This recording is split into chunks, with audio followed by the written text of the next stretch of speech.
Olá amigos do canal, mais vídeo para vocês. Pessoal, mais um vídeo aqui do motor THP, né? A gente tá com 308, pra ser mais específico.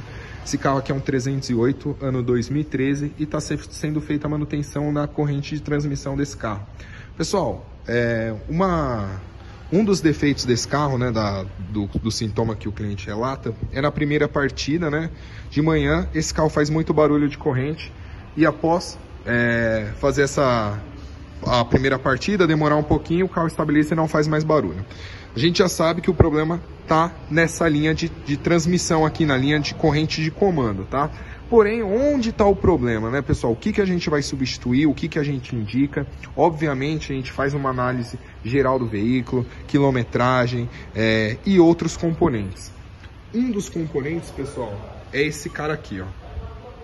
Tensor da corrente, tá? Esse carro, por exemplo, ele tem 58 mil quilômetros, pessoal. Então, olha esse cara aqui, ó.